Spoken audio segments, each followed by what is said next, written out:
बघा मित्रांनो, या व्हिडिओमध्ये आपण काय बघणार आहे, मी तुम्हाला स्ट्रॅटेजी सांगणार आहे. पेपर वनची स्ट्रॅटेजी, आपली पेपर वनची स्ट्रॅटेजी कशी असली पाहिजे, ज्याच्याकडून आपल्याला 85 से 90 पर्यंत स्कोर करता आला पाहिजे. तर ते मी तुम्हाला सांगणार आहे. मी स्वतः हे इम्प्लिमेंट केलेली आहे. मला त्याचा फायदा झालेला आहे, तर तुम्हाला पण होऊ शकतो. मी तुम्हाला एकच गोष्ट सांगेल, बघा तुम्हाला इंग्लिश आणि मराठीमध्ये जर स्कोर वाढवायचा असेल, तर एकच गोष्ट आहे, तुम्ही नाही का 3 महिन्यापर्यंत 3 किंवा 4 महिन्यापर्यंत डोळे बंद करून ही स्ट्रॅटेजी फॉलो करा. विषय काय आहे माहिती आहे, आपण काय करतो 10 पुस्तकं वाचतो, 10 स्ट्रॅटेजी खेळत असतो. याची स्ट्रॅटेजी बघू, त्याची स्ट्रॅटेजी बघू. एकच स्ट्रॅटेजी पकडा आणि त्याला 3 किंवा 4 महिने इम्प्लिमेंट करा. मी तुम्हाला सांगतो 100% तुम्हाला मार्क येणार म्हणजे येणार. तुम्ही ते रिपीटर असाल किंवा न्यू स्टुडंट असाल तरी. विषय फक्त कन्सिस्टन्सीचा आहे, बाकी काहीच नसते. पोराईले 85-90 मार्क येतात, मला पण येतात, तर तुम्हाला पण येणार. फरक काहीच नाही, सोर्सेसचा पण फरक नाही, काहीचाच फरक नाही. फरक आहे फक्त कन्सिस्टन्सी आणि एकच स्ट्रॅटेजीला फॉलो करणे. 10 पुस्तक वाचत बसायचं नाही, एकच पुस्तक वाचायचं. मी तुम्हाला सांगतो कसं अप्रोच असायला पाहिजे. त्याच्यामध्ये मेन फोकस आपला इंग्लिशवर असणार आहे, कारण जनरली पोरांना इंग्लिश थोडं डिफिकल्ट जातो आणि त्याच्यानंतर आहे मराठी. ठीक आहे? आणि हे कोणासाठी असणार आहे? तर ग्रुप बी मेन्स आणि ग्रुप सी मेन्स दोन्हीसाठी असणार आहे. आता जे 5 डिसेंबरला ग्रुप बी मेन्स होणार त्याच्यासाठी आणि समोरून जे ग्रुप सी मेन्स येईल त्याच्यासाठी पण. आणि ही स्ट्रॅटेजी तुम्हाला कधी पण लागू होणार आहे. मला याचा फायदा झालाय, तुम्हाला पण होणार. ठीक आहे? चला व्हिडिओ सुरू करू. आपण काय करणार आहे? पहिले मी तुम्हाला इंग्लिशबद्दल सांगणार आहे. इंग्लिशमध्ये म्हणजे कसं, पहिले इंग्लिश म्हणजे ग्रामरबद्दल बघू, मग कॉम्प्रिहेन्शन बघू, मग व्होकॅबबद्दल बघू. त्याच्यानंतर मी मराठीबद्दल सांगणार. मराठी थोडा जनरली ईझी जातो. आणि तो ईझी केव्हा जातो, जेव्हा त्याला प्रॉपरली अप्रोच केला तर. नाही तर असे पण पोरं पाहिलेले आहे मी, की त्याच्यामध्ये याला मराठीमध्ये पण 30 ते 35 मार्क येतात. 30 ते 35 मराठीमध्ये घेणं म्हणजे ब्लंडर आहे. कमीत कमी 40 प्लस पाहिजे. 40-45 मी तर म्हणेन मराठीमध्ये एकही क्वेश्चन गेलाच नाही पाहिजे. ना पॅसेजमधला ना व्होकॅबमधला. ठीक आहे?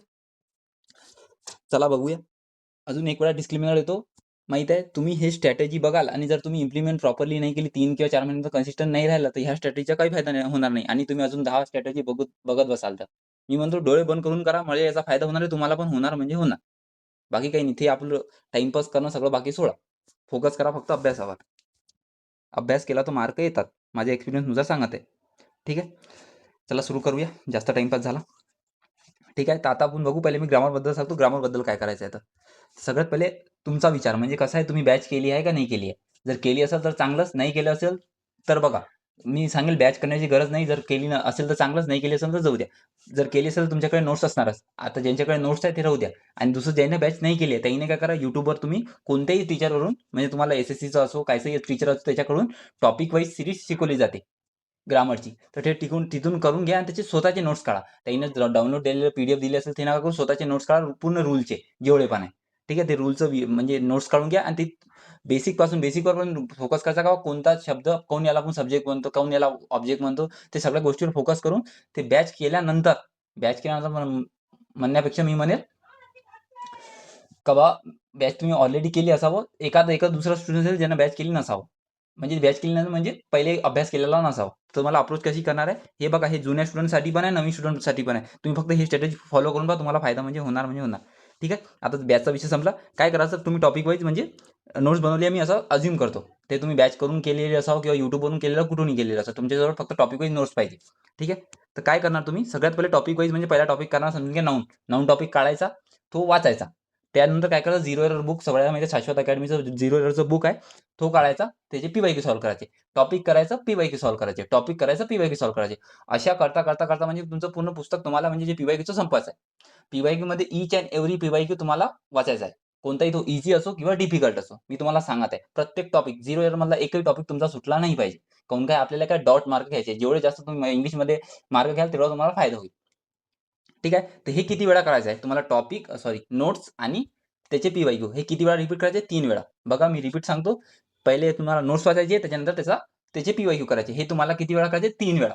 आणि दुसरं म्हणजे जो PYQ तुमचा चुकणार आहे प्रत्येक वेळेस, त्याला गोल करून ठेवायचा. म्हणजे तुमच्यासाठी नंतर तुम्हाला कामाला येईल. तो PYQ का चुकत आहे. दुसरा म्हणजे हे करताना तुम्ही अजून काय कराल, बघा तुम्ही नोट्स म्हणजे बनवलेला आहे. त्याच्यामध्ये काय होईल, तुम्हाला 2 ते प्रत्येक टॉपिकमध्ये तुम्हाला 2 ते किंवा 3 रूल असे भेटणार, जे रूल तुमच्या नोट्समध्ये नसणार आहे. तर तुम्ही काय करणार, तो PYQ मधला जो रूल आहे, एक्सप्लेनेशनमध्ये दिलेलाच असतो, तो रूल तुम्ही तुमच्या बुकमध्ये ॲड करणार आहे. म्हणजे माझं असं म्हणणं आहे, तुमची जी नोट्स असली पाहिजे, ती अल्टिमेट नोट असली पाहिजे. त्याच्यातून एकही PYQ नाही सुटला पाहिजे. कळलं का? आणि दुसरं एक अजून सांगतो, असे जे काही रूल असतात, ज्याच्यावर आतापर्यंत क्वेश्चन नाही आलेला आहे, ते आपल्या नोट्समध्ये असते. तर आपण काय करतो, त्याला इग्नोर करतो. आपल्याला वाटतं MPSCमध्ये त्या रूलवर क्वेश्चन विचारत नाही. असं काही नाही आहे. कोणताही रूल सोडायचा नाही. रूल सगळे म्हणजे लिहायचे वाचायचे, पाठ करायचे. ठीक आहे, 3 वेळा हे तुम्ही रिपीट केलं. त्याच्यानंतर काय करणार? बघा हे तर बेसिक झालं, म्हणजे हे सगळं जे आपण केलं ना आतापर्यंत, ते सगळं बेसिक होतं. आता याच्यानंतर ॲडव्हान्स रूल येते, जिथून तुम्हाला 40+ जाता येते.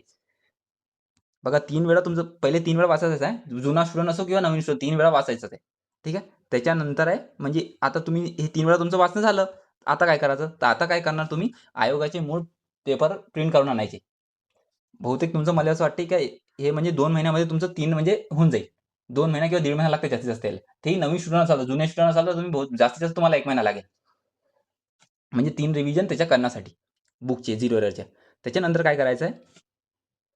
आयोगाचे पेपर आणायचे. म्हणजे जे मूळ पेपर आहे ते प्रिंट करून आणा. ग्रुप सी, ग्रुप बी आणि राज्यसेवा तिघांचीही आणा. ठीक आहे. काय करायचं? डेली 100 क्वेश्चन सोडवायचे. कसं करणार? म्हणजे मी काय घेईन 2024 चा पेपर घेईन, 2025 चा पेपर घेईन. त्याच्यातले इंग्लिशचे 50 25 मधले आणि इंग्लिशचे 50 24 मधले. ते सोबत घेऊन काय करेल?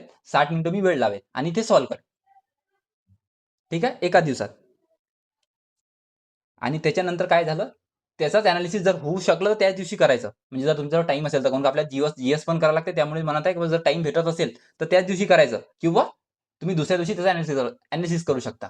हे केव्हा करायचं? 3 रिव्हिजन झाल्यानंतर याच्या आपल्या 0 एरर नोट्सच्या, नोट्स आणि पी-वाय-क्यूच्या. त्याच्यानंतर काय करायचं हे आणि प्लस याच्यासोबत काय करायचं? जे आपलं रूलचं जे बुक बनवलेलं आहे तुम्ही, म्हणजे नोट्स बनवलेले आहे, ते अल्टिमेट नोट्स आहे. त्याच्यामध्ये पी-वाय-क्यू पण ॲड आहे हां. मी म्हणून राहिलो. जे पी-वाय-क्यू चुकला, जर त्याचा रूल समजत नसेल, डायरेक्ट तो क्वेश्चनच लिहून घ्या आपल्या नोट्समध्ये. पी-वाय-क्यू सुटला नाही पाहिजे. पी-वाय-क्यू आपल्या तोंडाला पाठ पाहिजे. ठीक आहे. तशी जास्तीत जास्त 1-2 असतात, जास्त करून तर आपल्या नोट्समध्ये राहतेच. ठीक आहे. तर 100 क्वेश्चन तुम्ही सोडवणार, त्याचा एनालिसिस करणार. मी म्हणत आहे एका दिवसात करा किंवा 2 दिवसात करा. एनालिसिस डॉट असला पाहिजे. आता काय करणार तुम्ही? जो तुमचा क्वेश्चन म्हणजे चुकलेला आहे नोट्स याच्यामध्ये पेपरमध्ये, त्याला तिथंच गोल करायचं. काय करायचं? गोल करायचं म्हणजे काही स्टार मार्क करा, काही करा आणि तिथंच लिहून घ्यायचं की बा हा क्वेश्चन माझा का चुकला. तुम्ही गोला चुकवला असेल, तुम्हाला रूल आठवला नसेल, रूल आठवला नसेल का मला आठवलं नाही किंवा जो रूल असेल तो रूल लिहून घ्या. अजून तुम्ही ॲडिशन काय करणार? त्या टॉपिक मला समजून घ्या. मला जर ॲक्टिव्ह पॅसिव्हचा माझा क्वेश्चन चुकला, तर मला माहीत राहते की मला ॲक्टिव्ह पॅसिव्हमधले कोणते रूल आठवत नाही. म्हणजे मला कोणते रूल पाठ नाही आहे. मी काय करणार तिथंच ॲक्टिव्ह पॅसिव्हमधले जो रूल मला आठवत नाही म्हणजे किंवा मला पाठ नाही आहे, ते रूल मी तिथंच लिहून घेणार. तुम्ही म्हणाल सर एवढंसं तिथं जागा राहते. तुम्ही एवढे सारे रूल कसं लिहाल? तर दुसरं काय तुम्ही बघा 3 वेळा रिव्हिजन केलेली आहे. तुम्हाला जास्त करून रूल पाठच असेल. एक किंवा दुसरा रूल असेल जो तुम्हाला पाठ होणार नाही. तो तिथं लिहून घ्यायचा डिफिकल्टवाला. जनरली ईझीवाले तर पाठ होऊन जातात. ठीक आहे. त्याच्यानंतर हे बघा एक झालं काय पेपर सॉल्व्ह करा. त्याचा एनालिसिस करा आणि तिसरं काय करायचं आहे तुम्हाला रूल डेली वाचायचे. रूल वाचणं चालू ठेवायचं. मी सेकंड 3 रिव्हिजन झाल्यानंतरची गोष्ट सांगत आहे. पी-वाय-क्यूच्या बुकला उचलून ठेवून द्यायचा 3 रिव्हिजन. त्याच्यानंतर त्या पी-वाय-क्यूच्या बुकचं आपल्याला काहीच कामच नाही. काय करायचं? पेपर सॉल्व्ह करायचा, त्याचा एनालिसिस करायचा. जो क्वेश्चन चुकलाय त्याच्यावर गोला करून तिथं लिहायचा, की माझा हा क्वेश्चन का बरं चुकला? काऊन का ती मिस्टेक दुसऱ्या पेपरमध्ये रिपीट नाही झाली पाहिजे आणि ते रूल पण तिथं लिहायचा. तिसरी गोष्ट काय सांगितली? जे रूल तुमच्या टॉपिकमधले चुकत आहे, ते रूल त्याच पेपरवर लिहून घ्या. काऊन का ते आपण जे पेपर आहे ना, ते त्या पेपरला आपण अल्टिमेट रिव्हिजन नोट्स बनवणार आहे. म्हणजे पेपर जेव्हा पेपरला आपला 15 किंवा 7 दिवस राहील, तेव्हा तुम्हाला रिव्हिजनसाठी फक्त आणि फक्त तुम्ही पेपर वाचणार आहे. तुम्ही काही बुक किंवा नोट्स वाचणार नाहीये, तेच वाचणार आहे. त्यामुळे त्यानुसार त्याला तयार करायचं. दुसरं म्हणजे काय करायचं तुम्हाला रूल पण वाचत राहायचे डेली. डेली तुम्हाला रूल वाचायचा आहे आणि एक पेपर सॉल्व्ह करायचा आहे. तुम्ही असं पण करू शकता, एक दिवस मी रूल आणि पेपर सॉल्व्ह करतो, दुसऱ्या दिवशी त्याचं एनालिसिस करतो. कारण एनालिसिस करण्यामध्ये वेळ जातो. एनालिसिस करायला 2 तास पाहिजे. बघा इथं सगळ्यात इम्पोर्टंट गोष्ट तुम्हाला सांगायची राहिली. तर काय सांगायचं राहिलं, मला तुमचे ना 8 तास पाहिजे. 4 तास इंग्लिशसाठी आणि 4 तास मराठीसाठी. जर तुम्ही 4 तास देऊ शकाल असलाल, तेव्हाच तुम्हाला कुठं याच्यामध्ये मार्क येणार. याच्यापेक्षा कमी चालत नाही. तुम्ही म्हणाल, "मी जीएस कधी करू सर?" तर बघा 8 तास मागून राहिलो मी तुमचे. बाकी 6 तास अजून उरले आहेत. 14 दिवस म्हणजे मला असं वाटते मेनच्या वेळी माणसानं कमी 12 ते 14 तास अभ्यास केला पाहिजे आणि सुरुवातीला जास्त फोकस लँग्वेजवर करा. नंतर तुम्ही याचा म्हणजे टाईम कमी तरी करू शकता. म्हणजे 6 तास किंवा 5 तास, अर्धा-अर्धा करू शकता. पण सध्या तरी 8 तास मला पाहिजे. तेव्हाच तुम्हाला मार्क येणार. मी पण 8 तास देत जाऊ म्हणून आणि ते 8 तास कसे यूज करायचे मी तुम्हाला सांगतोच. तर तसं त्या 8 तासामध्ये काय करणार आहे, 4 तास मला इंग्लिशसाठी पाहिजे. बघा आपण काय करतो टाईमपास करतो, चहाला जातो, जेवण करण्यामध्ये जे अर्ध्या तासाचं जेवण 1 तास लावतो, तिथून टाईम वाचवा आणि 8 तास लँग्वेजसाठी द्या. बघा लँग्वेज गेम चेंजर असतो. त्याच्यामध्ये आपल्याला 85 ते 90 मार्क घ्यायचे असेल, तर त्याला 8 तास द्यावे लागेल. तुम्ही जर टाईम दिला तर मार्क देते विषय. आपण आतापर्यंत टाईम नाही देणार, तर विषय मार्क कसा देईल आपल्याला? त्यामुळे सांगत आहे आणि तुमचे हे 8 तास युटिलाइज होणार आहे. बघा आता 4 तासचा यूज कसं करणार आहे? 2 तास ग्रामरसाठी आणि 2 तास व्होकॅबसाठी. आता सध्या आपलं ग्रामरसाठी चालू आहे, तर त्या 2 तासामध्ये ग्रामरचं कसं करायचं तुम्हाला? 2 तासामध्ये एका तासामध्ये पेपर सॉल्व्ह करायचा आहे, एका तासामध्ये रूल वाचायचे आहे आणि दुसऱ्या दिवशी काय करणार तुम्ही? त्याच 2 तासामध्ये त्या पेपरचं एनालिसिस करणार. एनालिसिस करण्यामध्ये खूप वेळ जातो. काऊन का तुम्हाला त्याच्यावर रूल पण लिहायचे आहे. ठीक आहे? ईझी क्वेश्चन आपल्याला करायचे नाही. ईझी क्वेश्चन जे तुमचे बरोबर नाही त्याला स्किप करत बसा. आणि दुसरं म्हणजे काय, असं काय करायचं माहिती, जे क्वेश्चन म्हणजे चुकणार आहे ना त्याच्याचं अनालिसिस नाही करायचं, क्वेश्चन पूर्णच वाचायचे. जर तुम्ही 100 क्वेश्चन सोडवले असेल, तुम्हाला 100 क्वेश्चन वाचायचे आहे. त्याच्यामध्ये 5 आहे बघा, एखादा क्वेश्चन माझा असं असेल की जे माझा बरोबर तर आला असेल, पण तुक्क्यानं बरोबर आला असेल. म्हणजे मला कन्फ्युजन झालं होतं, तर तिथं लिहा. असं जरुरी नाही की जो क्वेश्चन चुकला त्याच्यावरच लिहायचं. ज्या क्वेश्चनमध्ये तुम्हाला कन्फ्यूज झालं होतं, तिथं पण लिहायचं की मला ह्या क्वेश्चनमध्ये कन्फ्यूज झालं होतं. का बरं मी कन्फ्यूज झालो, मला रूल नाही आठवला, त्याचा पण रूल तिथं लिहून घ्या. म्हणजे असंच नाही का फक्त बाबा मला चुकू राहील त्याचं अॅनालिसिस करू, ते चूक आहे. तसं नाही करायचं. ज्या क्वेश्चनमध्ये तुम्हाला कन्फ्युजन पण झालं असेल, आपल्याला माहीतच राहते मला ह्या क्वेश्चनमध्ये पेपर सॉल्व्ह करताना कन्फ्युजन झालं होतं. मी तिथं हे रूल लिहून घेणार. मला ह्या क्वेश्चनमध्ये का बरं कन्फ्युजन झालं होतं. बघा ह्या व्हिडिओमधली एक-एक गोष्ट खूप इम्पोर्टंट आहे. मी बारीकच्या बारीक गोष्टीवर तुम्ही फोकस करा. मी काय म्हणत आहे, चुकलेल्या क्वेश्चनवर अॅनालिसिस करायचंच आहे. त्याच्यानंतर ज्या क्वेश्चनमध्ये तुम्हाला कन्फ्युजन झालं होतं, त्याचा पण लिहा तिथं. भले तो बरोबर आलेला असावा. काऊन का आपण इथं मार्क पाहण्यासाठी बसलेलो नाही आहे. आपल्याला आपल्या मिस्टेक ओव्हरकम करायचा आहे. तुमचं जे नवीन स्टुडंट आहे, त्याला जुन्या स्टुडंट सोबत कॉम्पिटिशन करायचं आहे आणि जे जुने स्टुडंट आहेत, त्याला आपले मार्क इम्प्रूव्ह करायचे. ठीक आहे. म्हणजे नाही तर आपण काय करतो, दररोज 100 क्वेश्चन सोडवणार आणि पाहणार माझे 80 बरोबर आले. एकदम म्हणजे कॉन्फिडन्स मध्ये माणूस फुल एकदम. इथं काय मी तुम्हाला सांगतो ना, माझे 90 पेक्षा कधी कमी खाली आलेच नाही. म्हणजे पेपर जेव्हा मी सॉल्व्ह करत होतो तिथं लॅबमध्ये. त्यामुळे सांगा त्याच्या मार्कवर नका जाऊ. तिथं जर एकदम कमी येत असाल तरी काही फायद्याची गोष्ट नाही. म्हणजे 45 येणार असेल तरी आपल्याला वाटते डिमोटिव्हेट तसं काही नाही नसते. आपण इथं फक्त अॅनालिसिस करायला बसलोय का आपल्याला आपले मिस्टेक ओव्हरकम करायचे आहे. जे मिस्टेक आपण पेपरमध्ये करणार होतो, ते मिस्टेक आपण इथं ओव्हरकम करणार आहे. ठीक आहे. बघा मी आता जी पण गोष्ट सांगायची ना, एक-एक गोष्ट खूप इम्पोर्टंट आहे. ठीक आहे. समजलं तुम्हाला काय करायचं आणि म्हणजे 3 रिव्हिजन झाल्यानंतर तुम्हाला 0 एरर म्हणजे रिटर्न डबल सांगतो काय करायचं त्याचं शॉर्टमध्ये. 0 एरर बुक 3 वेळा सॉल्व्ह करायचे आहे नोट्ससोबत. त्याच्यानंतर काय करायचं, त्या बुकाला उचलून ठेवून द्यायचं. त्याच्यानंतर डायरेक्ट पेपरवर शिफ्ट करायचे. पेपर कोणते काढायचे? राज्यसेवाचा पण काढा, कंबाईनचे पण काढा आणि ग्रुप सीचे पण काढा. मी म्हणतो 17 पासूनच काढा. जास्त दूर नका जाऊ. 17 पासून काढा 25 पर्यंत. ठीक आहे. तेवढेच पेपर जर तुम्ही काढले तर खूप पेपर होऊन जातात आणि त्याचीच रिव्हिजन करायची. पहिले काय करायचे, कंबाईनचे सोडवायचे, त्याच्यानंतर राज्यसेवाचे सोडवायचे, त्याच्यानंतर ग्रुप सीचे सोडवायचे. आणि एक गोष्ट त्याच्यामध्ये नाही कमी जास्त आहे, म्हणजे कधी 30च क्वेश्चन विचारले मराठीचे, कधी 60 विचारले आहे, असं कमी जास्त होत राहते. तर ते पेपरनुसार करायचं आपलं ॲडजस्टमेंट. तेवढं मी बेसिक सांगत बसणार नाही. ठीक आहे. आता हे झालं आपलं ग्रामरसाठी. ग्रामरसाठी एवढंच करा, तुम्हाला मार्क येणार. ठीक आहे. काही डाऊट असलं तर विचारजा मला. त्याच्यानंतर कॉम्प्रिहेन्शनबद्दल सांगतो. विषय काय होते माहिती आहे? पोरं ना कॉम्प्रिहेन्शनमध्येच म्हणजे डेडिकेटेड स्टडी करतच नाही. आणि मी पण मला डेडिकेट करायला नाही सांगत आहे. मी फक्त सांगा त्याची स्ट्रॅटेजी कशी असली पाहिजे. आता आपण बघितलंच आहे, आपल्याला पेपर सॉल्व्ह करणारच आहे आपण. त्याच्यामध्ये आपली कॉम्प्रिहेन्शनची प्रॅक्टिस होतेच. पण त्याला अप्रोच कसा करायचा तेवढं सांगतो शॉर्टमध्ये. काय करायचं? क्वेश्चन वाचायचे. क्वेश्चन वाचला त्याच्यामधला जो क्वेश्चनमध्ये मेन कीवर्ड आहे त्याला अंडरलाईन करायचं. म्हणजे ते आपल्याला आठवत राहायला पाहिजे की ह्या क्वेश्चन आपण वाचला होता म्हणून. 5ही क्वेश्चन वाचले, अंडरलाईन केलं. एक तर थीमवर असते, एक स्किप करून द्या. 4 क्वेश्चन तरी म्हणजे वाचायचे. त्याच्या कीवर्डला अंडरलाईन करायचं, त्याच्यानंतर पॅसेज वाचायचा. आता पॅसेज कसा वाचायचा आहे तुम्हाला? पॅसेज असं नाही वाचायचं की मला क्वेश्चन सॉल्व्ह करायचे. पॅसेज असा वाचायचा तुम्हाला ते पॅसेज समजला पाहिजे. म्हणजे त्या पॅसेजला हे बघा हे आहे ना काहीतरी लिहून दिलं इथं. याला जाऊ द्या. म्हणजे मी त्याला फोटो पाठवली होती ते यायला समजलं नाही. जाऊ दे. काय सांगणार आहे मी? तुम्हाला पॅसेज वाचायचा आहे. पॅसेज नंतर पॅसेज समजून घ्यायचा आहे. बघा इंग्लिशचा पॅसेज जेव्हा तुम्ही समजून घेणार नाही तुम्हाला क्वेश्चन सॉल्व्ह येणार नाही. मी माझ्या एक्सपिरियन्सवरून सांगत आहे. मला 2-3 मार्क येत आहे. पण आता जी ग्रुप सी झाली ना मला असं वाटतं 10 पैकी 10 मार्क येईल ना मला. आन्सर की आल्यावर बघूच आपण. कसं आहे पॅसेज समजून घ्यायचं मराठीचं पण आणि इंग्लिशचं पण. पॅसेज समजून घेण्यामध्ये विषय जर तुम्ही पॅसेज समजून घेतला ना तुम्हाला क्वेश्चन वाचायची गरज पण म्हणजे डबल वापस पॅसेज वाचायची गरज नाही पडणार. जसं तुम्ही क्वेश्चन वाचाल ना त्याच्यावर तुम्हाला आन्सर येऊन जाईल. डबल जेव्हा क्वेश्चन वाचाल तर. आणि कीवर्ड तर आपल्या लक्षात आहे. आणि ते कीवर्डशी रिलेटेड जर आन्सर पॅसेजमध्ये दिसला तर डायरेक्ट क्वेश्चन सॉल्व्ह करण्यावर नाही जायचं. तिथं अंडरलाईन करून ठेवायचं, समोरचं वाचायचं. जर तुम्ही पॅसेज तुकड्या-तुकड्यामध्ये वाचलं, तुम्हाला काय होणार? तुम्ही विसरणार. तुम्हाला लिंक लागणार नाही का पॅसेज सांगायचा काय पॅसेजला. बघा, मी जे सांगितलं ते खूप इम्पोर्टंट आहे. त्याचा अप्रोच समजा तुम्ही. मी असंच केलंय, मला मार्क येतात, तर तुम्हाला पण येणार. काय करायचं? क्वेश्चन असायचे, कीवर्डला अंडरलाईन करायचं, पॅसेज वाचायचा, पॅसेज समजून घ्यायचा. त्याच्यानंतर क्वेश्चन सॉल्व्ह करायचे. हे सगळं तुमचं 5 ते 6 मिनिटांमध्ये होते. माझं होते तर तुमचंही होते. कॉन्फिडन्स ठेवा स्वतःवर, होते. त्याच्यानंतर आता ओकॅबवर जाऊ. ओकॅब. बघा, ओकॅब कसं तसं जनरली ओकॅबनं पर्सनली करायचा लेव्हल असते. पण त्याची अप्रोच मी तुम्हाला सांगतो. जर त्याची अप्रोच जर बरोबर असली ना, आपल्याला मार्क येतात. असं जरुरी नाही का फक्त रट्टांतर करावं लागते. मला रट्टांतर होत नाही, मला पाठांतर होत नाही, तसं काही नाहीये. आपल्याला एक-एक वर्ड रट्टांतर नाही करायचं आहे, फक्त रिव्हिजन जास्तीत जास्त करायची आहे. ते जास्तीत जास्त रिव्हिजन करण्यामध्ये मी तुमची हेल्प करतो, कसं करायचं. काय करायचं आहे तुम्हाला? बघा आपल्या म्हणजे जी ओकॅब आहे त्याच्यामध्ये मला एवढं आवडलं म्हणजे 6 सेक्शन म्हणजे भेटले मला. तर 6 सेक्शनमध्ये काय आहे? इडियम, OWS आहे म्हणजे one word substitution, synonym, antonym आहे आणि होमोनिम आहे. तर जनरली आपण अँटोनिम करत नाही तर सिनोच पकडूया सध्या. काऊन का सिनो केलं तर आपले अँटोनिम कव्हर होतात जनरली. ते नंतर बघू आपण कसं सिनो करायचं, अँटो करायचं. आणि त्याच्यानंतर होम, म्हणजे 4 सेक्शन हे मेन झाले. त्याच्यानंतर 2 सेक्शन अजून आहे, स्पेलिंग आणि फ्रेझल वर्ब. हे जनरली पोरं स्किप करतात, आपल्याला स्किप नाही करायचे. 6 सेक्शन आपल्याला करायचे. कसे करायचे? पहिले जे 4 सेक्शन आहे त्याच्यानंतर हे 2 सेक्शन आहे, ते बघू कसं करायचं. पहिल्या रीडिंगमध्ये काय करायचं तुम्हाला, 7 दिवसामध्ये एक टॉपिक संपवायचा आहे. कसं करणार? 7 दिवसात मी पूर्ण इडियम संपवणार. ते तुमच्यावर आहे, तुम्हाला 50 करायचे की 100 करायचे, कसंही करा. 7 दिवसामध्ये तुमचं एक टॉपिक संपला पाहिजे इडियमचा. त्याच्यानंतर दुसऱ्या वीकमध्ये काय करणार तुम्ही, OWS करणार. म्हणजे यानं इथे काहीतरी लिहिलं आहे वेगळं, OWS म्हणजे वन वर्ड सबस्टिट्यूशन करायचे आपल्याला. तिसऱ्या हप्त्यामध्ये काय करणार तुम्ही, सिनोनिम आणि अँटोनिम. बघा तुमची जर 7 दिवसामध्ये सिनोनिम होत असेल तर चांगलं, जर ते लवकर होत असेल तर तुम्ही अँटोनिम पण करू शकता. बघा तुम्ही जर अँटोनिम केलं ते तुमचं ॲडव्हान्टेज असेल. जनरली एमपीएससीचे पोरं अँटोनिम करत नाही, पण मी म्हणजे जर टाइम भेटत असेल तर ते पण करून घ्या. ठीक आहे. सिनो आणि अँटो 7 दिवसामध्ये करायचे. त्याच्यानंतर काय, होमोनिम. आता होमोनिममध्ये ना 3 सेक्शन आहे. ते पण तुम्हाला 7 दिवसामध्ये करायचं आहे. तर त्याला 7 दिवस लागत नाही, ते काय 4 दिवसामध्येच होतात. माझे होतात 4 दिवसामध्ये, तुमचे पण होईल.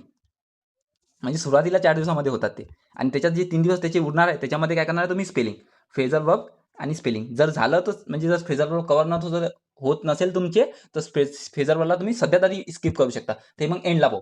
फ्रेझल वर्बवर एक क्वेश्चन येतो आणि त्याच्यासाठी आपल्याला खूप सारे फ्रेझल वर्ब पाठ करावे लागतात. आणि जनरल ते पाठ होत नाही. पण मी असं म्हणणार नाही का स्किप करा. स्किप कोणता सेक्शन करायचा नाही. ते नंतर रिव्हिजनमध्ये आपण घेणार आहे, समोर बघूच. पण काय करणार आहे तुम्ही, इडियम करणार आहे. दुसऱ्या वीकमध्ये OWS करणार आहे, म्हणजे वन वर्ड सबस्टिट्यूशन. सिनो अँटो करणार आहे तिसऱ्या वीकमध्ये. चौथ्या वीकमध्ये काय करणार तुम्ही, होमोनेम आणि स्पेलिंग करणार आहे. ठीक आहे. हे झाला तुमची पहिली रीडिंग. 28 दिवसामध्ये ते संपून जाईल. त्याच्यानंतर काय करणार आहे तुम्ही, पुढच्या 7 दिवसामध्ये तुम्हाला काय करायचं आहे, म्हणजे आता हे आपले 28 दिवस झाले. त्याच्यानंतर जे पुढचा वीक येईल त्याच्यामध्ये काय करणार तुम्ही, इडियम घेणार आणि इडियम सोबत काय करणार, होमोनेम. म्हणजे एका दिवसात तुम्हाला 50 इडियम आणि 50 होमोनिम करायचे. मला एवढं माहिती आहे, 400 वर्ड आहे प्रत्येकाचे, म्हणजे 400 इडियम आणि नियर म्हणजे 400 क्वेश्चन विचारले इडियमवर. आणि हां, मेन गोष्ट सांगायची राहील तुम्हाला, हे कुठून करायचे आहे, हे फक्त आणि फक्त पीवायक्यू सांगा नाही, फक्त पीवायक्यू करा. बाकी काहीच नका करू याच्या बाहेर. याच्या बाहेर काहीच नका करू. बघा ते जेव्हा नंतरची करायची गोष्ट असते, जेव्हा आपल्या याच्यावर कमांड होऊन जाते आणि त्याच्यानंतर कुठं बाहेरचं करायचं असते आपल्याला. आणि दुसरं तुम्ही मला जसं पीवायक्यूज येते का बाहेरचे काही येणार नाही काय? तर बघा मला आता ग्रुप सी मेन्सचं जे झालं ना, त्याच्यामध्ये 2 जे इडियम होते ना, ते बाहेरच्या वाटल्या होत्या. पण त्याच्यातलं माझ्या एक बरोबर, म्हणजे असं मला एक म्हणजे ते ऑप्शनवरून येत होतं आणि एक ऑप्शनवरून येत नव्हतं. तर जनरली आपल्याला इडियम म्हणजे कसं आहे, जर आपण वाचलं क्वेश्चन बरोबर तर आपले आन्सर येतात. त्यामुळे एका इडियमसाठी आपल्याला पूर्ण सेक्शन वाचत बसायची गरज नाही वेगळं. त्यामुळे सांगा ते फक्त आणि फक्त पीवायक्यू करा. बाकी काही नाही. आणि बाकीचे जे इडियम होते ते पीवायक्यूच होते. आणि पीवायक्यू कुठून करायचे आहे? आपले शाश्वत अकॅडमीचं बुकच आहे, तिथूनच करा. प्रमोशनचा व्हिडिओ नाही आहे. विषय काय आहे, मी तिथूनच करत असतो आणि चांगला बुक बनवलेला आहे. ठीक आहे. बघा एक रिव्हिजन झाली होती आपली. एक रिव्हिजनमध्ये तुम्ही 7 दिवसामध्ये एक टॉपिक करणार. दुसरं काय करणार आहे, एका 7 दिवसामध्ये 2 टॉपिक करणार आहे. आणि 2 टॉपिक पण कोणते घेणार आहे तुम्ही, इडियम आणि होमोनिम सोबत करा. बघा हे टॉपिक ना लिंक होतात म्हणून सांगा, हे दोघं सोबत करा. आणि त्याच्यानंतर वन वर्ड सबस्टिट्यूशन आणि सिनो अँटो सोबत करा. काय करणार आहे तुम्ही, पहिले 7 दिवसामध्ये 2 टॉपिक करणार आहे, इडियम आणि होमोनिम. दुसऱ्या 7 दिवसामध्ये काय करणार आहे, OWS वन वर्ड सबस्टिट्यूशन आणि सिनो अँटो हे दोन्ही पण सोबत करणार आहे. स्पेलिंगला तुम्ही स्किप करू शकता. जर टाइम भेटला तर करा त्याच्यामध्ये. जर म्हणजे त्याच्यामध्ये ॲडजस्ट होत असेल तर स्पेलिंग पण ॲड करा. नाही होत असेल तर स्किप केला तरी चालते. म्हणजे आपली त्याची एक रिव्हिजन झाली आहे, समोर बघूच आपण कसं करायचं त्याला. ठीक आहे. समजा तुम्हाला काय करायचं आहे, इडियम आणि सॉरी हो, इडियम आणि होमोनिम आणि स्पेलिंग सोबत करायचे आहे. आणि त्याच्यानंतर OWS आणि सिनो अँटो हे सोबत करायचे. ठीक आहे. तुम्ही म्हणाल सर होते का, तर होते. पहिल्यांदा जरी वाचत असेल ना तर होते. 400च आहे. प्रत्येक टॉपिकमध्ये 400च्या वर क्वेश्चन नाही आहे. 400च्या खालीच आहे. ठीक आहे. आता बघा झालं तुमचं हे दुसरं. म्हणजे कसं झालं, 7 दिवसामध्ये 2 टॉपिक, त्याच्यानंतर अजून 7 दिवसामध्ये दुसरे 2 टॉपिक. आणि याची हे एक रिव्हिजन झाली. त्याच्यानंतर अजून सेम चीज म्हणजे सेमच तुम्ही रिपीट करायला एक वेळा अजून. म्हणजे 2 टॉपिक 7 दिवसामध्ये. असं तुम्ही किती वेळा करणार, 4 वेळा. आणि 4 वेळामध्ये तुमचे किती रिव्हिजन होणार, 2 रिव्हिजन. कारण का 2 टॉपिक पहिले 2 टॉपिक घेणार आहे, नंतर पुढचे 2 टॉपिक. असे तुमचे 28 दिवसामध्ये 2 रिव्हिजन होतात. ठीक आहे. म्हणजे याच्यात तुमची सेकंड रिव्हिजन पण झाली आणि थर्ड रिव्हिजन पण झाली. आता फोर्थवर बघू काय करायचं. फोर्थमध्ये काय करायचं आहे, 4ही टॉपिक 7 दिवसामध्ये करायचे. होते का, तर होते. माझे होते तर तुमचे पण होतात. एवढी कमांड आलेली असते आपले, त्याच्यानंतर होते 4ही टॉपिक. आणि कसं करायचं आहे, आता हे जेव्हा तुम्ही first revision, second revision, third revision करताना तेव्हा तुम्हाला माहीत पडते की मला ह्या क्वेश्चन नाही का, म्हणजे हा इडियम किंवा हा सिनोनिम आठवत नाहीये. तर तिथं गोल करून ठेवायचं. हे जे आपण जे 4 टॉपिक करणार आहे डेली, त्याच्यामध्ये त्याच गोष्टीवर जास्त फोकस करायचा. बाकी स्किप नाही करायचे, सोपेला ते पण वाचत राहायचे. फक्त मेन फोकस म्हणजे आपले जे गोल केलेले असतात त्याच्यावर फोकस करायचा. ठीक आहे. म्हणजे 4 टॉपिक तुम्ही डेली करणार आहे. असं म्हणजे बर्डन नका घेऊ. ते होते, माझे होते तर तुमची पण होते. मी काही अंतरिक्षवरून नाही आलेलो आहे. सेमच स्टुडंट आहे. पण ते म्हणजे जेवढ्या वेळा रिव्हिजन केली का त्याच्यावर कमांड येते, तुमची पण येणार. ठीक आहे. 4 टॉपिक 7 दिवसामध्ये. तर याचे किती सेम तुम्ही काय करणार? एक वेळा तुमची 7 दिवसात. पुढच्या अजून तुम्ही काय करणार? तेच म्हणजे 4 टॉपिक 7 दिवसात अजून वाचणार. असे तुमचे 2 रिव्हिजन झाले. ठीक आहे. त्याच्यानंतर काय करणार तुम्ही? हे 4 टॉपिक झाले. तर हे 4 टॉपिक झाल्यावर त्याच्यानंतर काय करायचं? पुढच्या जे पहिले 2 वीकमध्ये हे 4 टॉपिक रिव्हिजन करायचे आपल्याला 2 वीकमध्ये. ठीक आहे. आणि पुढच्या जे 2 वीक आहे, त्या 2 वीकमध्ये फक्त स्पेलिंग आणि फ्रेजल वर्क करा. ते तुम्ही तुमच्यानुसार करू शकता, कसंही करा, पण याचे पण फक्त PYQ करा. स्पेलिंग तर याच्या फ्रेजल वर्कपेक्षाही इम्पॉर्टंट आहे. 2 क्वेश्चन येतात म्हणजे 4 मार्काला येते. ठीक आहे. स्पेलिंग खूप इम्पॉर्टंट सेक्शन आहे, स्किप करू नका. किती याच्यात करायचे आहे? पुढच्या 2 वीकमध्ये. आता इथं तुमचे 3 महिने संपले. बघा, पहिले याचे 28 दिन, पुढच्या याच्यात 28 दिन आणि आता इथं पण 28 दिवस आपले झाले. आता याच्यानंतर पण मला असं वाटते थोडा वेळ तुम्हाला भेटणार 5 डिसेंबरसाठी. 5 डिसेंबरनुसार आपण प्लॅनिंग बनवत आहे आणि तसाच प्लॅन आपण दुसऱ्या मेनसाठी पण इम्प्लिमेंट करू शकतो, म्हणजे ग्रुप सी मेनसाठी. आता तुम्हाला लास्टच्या याच्यामध्ये जेवढा पण टाइम भेटणार त्याच्यामध्ये तुम्ही काय करणार? जे तुमचे फक्त चुकत आहे तेच वाचणार आहे. म्हणजे माझी ईडीएम चुकत आहे. इथं कुठं म्हणजे लास्टच्या वेळेस आपल्याला असं नाही करायचं आहे का मला ईडीएम पण वाचायचे आहे, सिनोनिम पण वाचायचे आहे आणि हे पण वाचायचे आहे. त्याच्यात फक्त तुम्हाला मी एक गोष्ट म्हणेल का स्पेलिंग आणि फ्रेजरवर जरूर वाचा आणि बाकी जे ईडीएमचे जे क्वेश्चन तुमचे चुकतात ते वाचा. सिनोनिम मध्ये जे चुकतात तेच वाचा. वन वर्ड मध्ये पण जनरली चुकत नाही, जे चुकत असेल ते वाचा. आणि अजून काय उरलं आपलं? होमोनिम मध्ये पण जे चुकत असेल ते वाचा. केव्हा म्हणत आहे मी? हे लास्टच्या जो आपला लास्टचा मंथ आहे म्हणजे चौथा मंथ आहे. मला वाटतं चौथ्या मंथचे तुम्हाला बहुतेक 8 किंवा 10 दिवस भेटणार. त्याच्यामध्ये तेच वाचायचं. स्पेलिंग आणि फ्रेजरवर आणि जे चुकत आहे. आणि तसं पण लास्टच्या दिवसमध्ये फक्त म्हणजे रॅपिड रिव्हिजन असली पाहिजे, आपल्याला पूर्ण सेक्शन वाचत बसायचं नाही.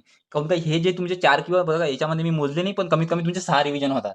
6 रिव्हिजन जर आपण कोणत्या गोष्टीचे केले ना, पाठांतर काय तुम्हाला म्हणजे जर तुम्ही झोपेतून विचारलं ना तर येते. मला येते, तुम्हाला येते. मी असंच करत जाऊ आणि असे रिव्हिजन मी किती वेळा केलेले आहे. म्हणजे मी 4-5 मेन्स दिल्या ना, तेव्हा मी असंच केलंय. तर माझ्या जनरली क्वेश्चन बरोबरच येतात. व्होकॅबमध्ये माझे मार्क्स जात नाही. बघा, असं आहे ते. एक वेळा हे तुम्ही बघून घ्या. मी सांगितलं तुम्हाला. असू शकते का गडबडीमध्ये काही मी म्हणजे स्किप केलं असेल, समोर मागं झालं असेल, तर तुम्ही मला कमेंट करून किंवा मला मेसेज करून पण विचारू शकता. मी तुम्हाला सांगेल. काही जर प्रॉब्लेम असेल, मी व्हिडिओमध्ये काही वेगळं बोललो असेल तर. कधी-कधी काय होते, स्ट्रॅटेजी सांगण्यामध्ये माणूस विसरून जाते. मी ॲज अ स्टुडंट म्हणूनच स्ट्रॅटेजी सांगाल तुम्हाला. कारण मी अशी अप्लाय केली, मला याचा फायदा झालाय, तुम्हाला पण होणार. ठीक आहे. आता हे झालं आपलं इंग्लिशचं. मी इंग्लिशवर एवढा भर याच्यासाठी दिला, की जनरली पोराला इंग्लिशमध्ये मार्क येत नाही. त्यामुळे मी फोकस केला. जर तुम्ही हे स्ट्रॅटेजी यूज केली, तुम्हाला 40 प्लस तुम्ही इझिली जाल आणि 45 प्लस परत जाईल. जर तुम्ही प्रॉपर असंच प्लॅन फॉलो केला तर. ठीक आहे. त्याच्यानंतर समोर जाऊ आपण अजून. आता आला आपला मराठी. मराठीबद्दल काय करायचं आहे? पहिले ग्रामर बघू, मग आपण ओके बघू. बघा, ग्रामरसाठी काय करायचं? वाळंबेचं बुक घेऊन घ्या. नवीन स्टुडंटला सांगा ते जुन्या काळाचं असेलच. वाळंबेचं बुक घ्यायचं आहे, तो वाचायचा आहे. ठीक आहे. त्याचं कसं करायचं? वाळंबेचं बुक घ्यायचं, नाऊनचा टॉपिक वाचायचा, त्याचे PYQ करायचे. नाऊनचा टॉपिक वाचायचा, PYQ करायचे. बघ, असं करता करता किती वेळा करायचे? 3 वेळा. बघा, 3 वेळा कराच. आणि ह्या 3 वेळामध्ये काय लक्षात ठेवायचं आहे? जेव्हा तुम्ही हे 3 वेळा करत राहाल, त्यामध्ये जो पण PYQ तुम्हाला डिफिकल्ट वाटला किंवा जो तुम्हाला असं वाटत असेल की हा रूल वाळंबेमध्ये नसेल, तर असे तुमचे 5-6 क्वेश्चन असणार, तर तो रूल वाळंबेमध्ये ॲड करून घेणे. बघा, मराठीची स्ट्रॅटेजी कशी असते, इंग्लिशमध्ये आपल्याला PYQला जास्त फोकस करावा लागते. PYQ ओरिएंटेडच अभ्यास करावा लागते. पण मराठीमध्ये काय पाठांतरावर जास्त भर द्यावा लागते. मराठीमध्ये पाठांतरावर जास्त भर द्या. वाळंबेचं पुस्तक 10 वेळा वाचा. डिफरन्स समजून घ्या दोघांमधला. इंग्लिशमध्ये PYQ ओरिएंटेड स्टडी करायला लागते. तिथं पाठांतर जास्त नाहीये. तिथं रूल अप्लाय करणं शिकायला लागते आपल्याला. इंग्लिश ग्रामरमध्ये. पण मराठी ग्रामरमध्ये पाठांतर जास्त आहे. आणि याचे ट्रिक-विक जे आहे ते लावा. म्हणजे ट्रिक भेटतात आपल्याला YouTubeवर किंवा कुठूनही. जर कोणता टॉपिक तुम्हाला समजत नाही, हार्ड जात असेल तर मला सांगा. मी त्याच्यावर एखादा व्हिडिओ करून देईन. पण एखाद्या टॉपिकवर. कारण मला पण माझा अभ्यास आहे. माझा पण ग्रुप बी मेन्स आहे. मला पण स्वतःचा अभ्यास करावा लागते. त्यामुळे सांगत आहे. म्हणजे तुमचा कॉम्पिटिशन मीच आहे. बघून घ्या. म्हणजे 3-4 मेन्सवाल्या पोरासोबत तुमचे कॉम्पिटिशन असणार आहे. जे नवीन पोरं आहे. घाबरून जायचा विषय नाही आहे. जो ॲडव्हान्टेज जुन्या पोरापाशी असते, तो ॲडव्हान्टेज नवीन पोरासाठी पण असते. त्याच्याकडे काय नवीन एनर्जी असते. मी तुम्हाला सांगतो ना, जो माणूस पहिल्या अटेम्प्टमध्ये करू शकते ना, तो चौथा अटेम्प्टला नाही करू शकत. जो एनर्जी आहे तर. माझ्यामध्ये पण पहिल्या अटेम्प्टमध्ये जी एनर्जी येते ना, ती एनर्जी आता कमी झालेली आहे.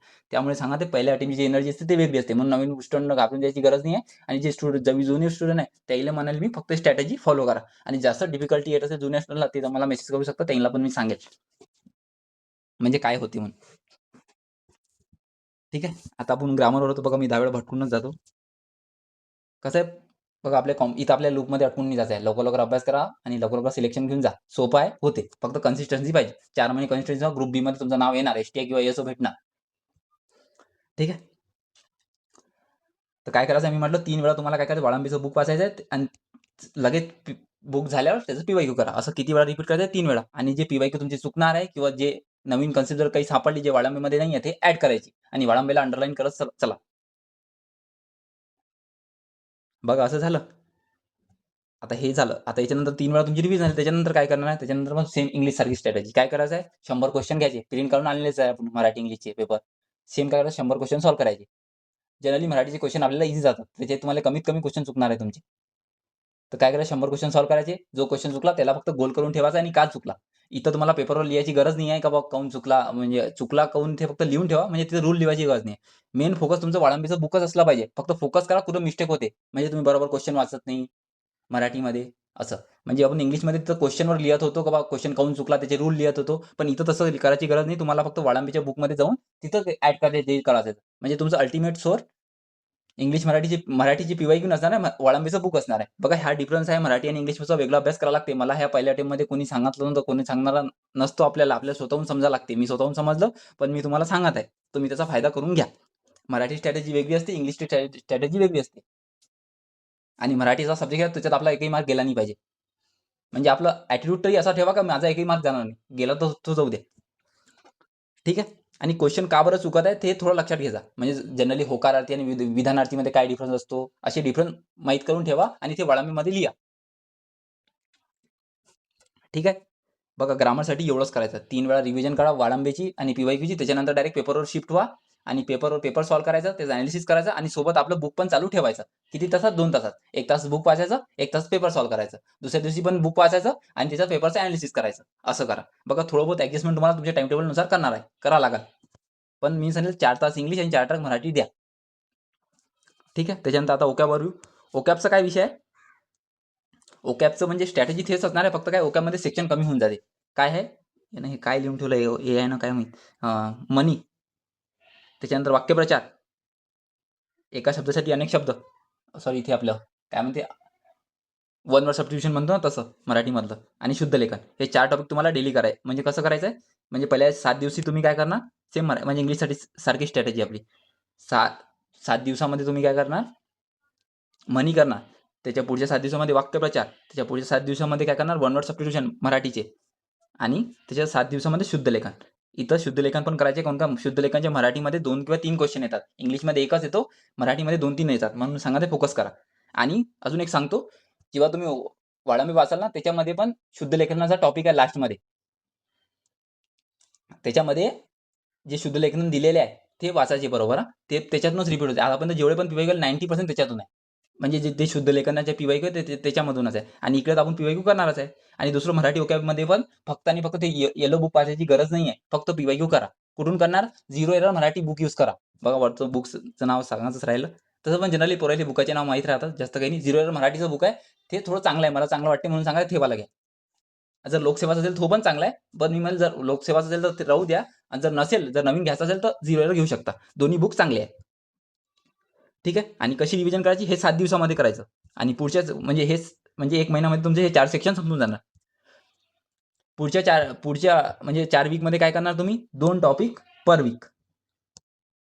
2 टॉपिक पर वीक. असे तुम्हाला याचे 2 वेळा रिपीट करायचं आहे. 2 वेळा रिव्हिजन करायची आहे. 2 टॉपिक पर वीक 2 वेळा रिव्हिजन. ठीक आहे. आणि त्याच्यानंतर काय करायचं आहे? जे आपलं 3rd मंथ असणार आहे, 4 टॉपिक प्रत्येक 7 दिवसात. प्रत्येकी 7 दिवसात 4 टॉपिक. आणि हे किती वेळा रिपीट करायचे? 3 वेळा. म्हणजे 3 वीकमध्ये तुम्ही असे रिपीट करणार. म्हणजे 4चे 4ही टॉपिक तुम्ही एका वीकमध्ये संपवणार आणि तेव्हापर्यंत तेवढी आपली कमांड येऊन जाते आणि आपलं होते. आणि ते गोलवाला कन्सेप्ट लक्षात ठेवायचा का जो चुकत आहे त्याला गोल करायचा. आणि दुसरं एक सांगतो, आणि ते आपले एक शब्द असतात, म्हणजे एका शब्दाचे अनेक अर्थ असतात. त्याच्यावर 1 किंवा 2 क्वेश्चन येतो. तो स्किप करायचा नाही. बघा मराठी आणि इंग्लिशमध्ये काही स्किप करायचं नाही. एक-एक मार्क ओढून आणावा लागतो. एक-एक मार्क ओढायला किती ताकद लागते माझ्यापेक्षा जास्त कोणी म्हणजे मला मला मला असं वाटते जो स्टुडंट आहे तोच समजू शकतो. जेव्हा म्हणजे बघा 35-40 मार्क यायला एफर्ट नाही लागत. त्याच्यावरचा जो एक-एक मार्क आहे तो ओढून आणावा लागतो. म्हणून सांगतो कोणताही सेक्शन स्किप करू नका. आपल्याला डिफिकल्ट वाटतो पण 2-3 वेळा रिव्हिजन केली तर ईझी जातो. करून पहा मला ईझी जाते तुम्हाला पण जाईल. आणि मी एक व्हिडिओ पण केला याच्यावर अनेक अर्थासाठी एक वर्ड त्याच्यामध्ये फक्त पी-वाय-क्यू करा. तेवढे तरी पी-वाय-क्यू केलं तेवढंही होते. ठीक आहे. पी-वाय-क्यू करा. कायचे? याचे. आपला अभ्यास पी-वाय-क्यू ओरिएंटेड असला पाहिजे. ठीक आहे. ओके आपलं झालं. आणि आता मराठी कॉम्प्रिहेन्शन. तर मराठी कॉम्प्रिहेन्शनचं कसं आहे माहिती आहे? सेम तशी स्ट्रॅटेजी आहे फक्त मराठी कॉम्प्रिहेन्शन थोडं ईझी असते जनरली. तर काय करायचं सेम स्ट्रॅटेजी. क्वेश्चन वाचायचे, कीवर्ड अंडरलाईन करायचं, पूर्ण पॅसेज समजून घ्या. मी सांगत आहे समजून घ्या. डायरेक्ट क्वेश्चन आन्सर सापडला डायरेक्ट क्वेश्चनवर नाही जायचं. आपलं काही लिंक तुटून जाते त्याच्यामध्ये. लिंक तुटली तर आपल्याला पॅसेजचं इंटरप्रिटेशन समजत नाही. आपल्याला 2-3 क्वेश्चन बरोबर येतात. मग 5 पैकी 5 येण्यासाठी तो पॅसेज समजून घ्यावा लागते. 3 क्वेश्चनसाठी पॅसेज समजायची गरज नाही. त्याचे आन्सर भेटतात. पण जर 5 पैकी 5 व्हायचे असेल तर तो पॅसेज समजून घ्या. एक-एक वर्ड इम्पोर्टंट आहे. कसं सांगा ते क्वेश्चन वाचा, कीवर्ड अंडरलाईन करा, नंतर पॅसेज पूर्ण वाचून घ्या. त्याच्यानंतर क्वेश्चन सॉल्व्ह करा. त्याच्यामध्ये थोडा तुमचा टाईम जास्त जाऊ शकते, पण मी सांगतो आउट ऑफ मार्क भेटणार पॅसेजमध्ये. असं केलं तर होते. बाकी बघा अजून तर काही मला वाटलं नाही मी विसरलो म्हणून. बघा मी पूर्ण 3-4 वर्षाचा जेवढा एक्सपिरियन्स आहे मी पूर्ण टाकून दिला आहे ह्या व्हिडिओमध्ये. आणि काही डाऊट असेल तर तुम्ही कमेंट करू शकता किंवा मेसेज करू शकता मला विचारा. आणि मी एक सांगतो जर कोणी स्टुडंट असेल का 2-3 वर्षापासून अभ्यास करत आहे, त्याला खूप जास्त म्हणजे त्यानं 0 2-3 वेळा पाठ आहे, तरी जर लँग्वेजमध्ये मार्क वाढला नसेल तर मला मेसेज करू शकता. मी त्याला हेल्प करेल पर्सनल लेव्हलवर.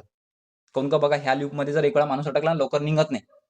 म्हणून म्हणत आहे की अभ्यास करा, कन्सिस्टन्सी ठेवा. फक्त 4 महिने ही स्ट्रॅटेजी बघा, म्हणजे फॉलो करा तुम्हाला मार्क येणार. तुम्ही 85-90 प्लस जाणार आणि जास्त एफर्ट लागत नाही. फक्त अशी स्ट्रॅटेजी पाहिजे आणि कन्सिस्टन्सी ठेवा. 4 महिने असंच म्हणजे सगळं विसरून जा. का बा काय आहे, कुठं लग्न होत आहे, सगळं सोडून द्या. तेव्हा कुठं होते. फक्त 4 महिन्यासाठी आहे. त्याच्यानंतर एन्जॉय करून आपण घुमायला जाऊ मी म्हणतो. घुमायला जायचं. पूर्ण महाराष्ट्र घुमून यायचा पेपर झाल्यावर. पण 5 डिसेंबरपर्यंत काही करू नका. ठीक आहे. बस बाकी व्हिडिओ आवडला असेल तुम्हाला माहीतच आहे. मित्राला पण सांगा जे गरीब विद्यार्थी बिचारे त्याले सांगाले. मला बघा मला कोणी मेंटर सापडला नव्हता जेव्हा मी अभ्यासाची स्ट्रॅटेजी म्हणजे अभ्यासाला सुरुवात केली होती तर. जर मला तेव्हा असा कोणी मेंटर म्हणजे असं सांगणारा भेटला असता, तर मला एवढे म्हणजे 2-3 वर्ष लागले नसते. जाऊ द्या ह्यावर्षी माझी पोस्ट निघणार आहे. कॉन्फिडन्सने सांगा ओव्हर कॉन्फिडन्स आणि कॉन्फिडन्सने सांगा मी अभ्यास केलाय, मला फायदा झालाय. तुम्ही पण करून घ्या लवकर पोस्टवर मिळवून घ्या. ठीक आहे. लाईक करा, शेअर करा. सबस्क्राईब पण करू शकता आवडलं असेल तर. धन्यवाद. भेटूया पुढच्यामध्ये. हां, एक गोष्ट जे मी पेपर 2 ची पण स्ट्रॅटेजी पाहिजे का त्याच्यासाठी कमेंट करा. धन्यवाद.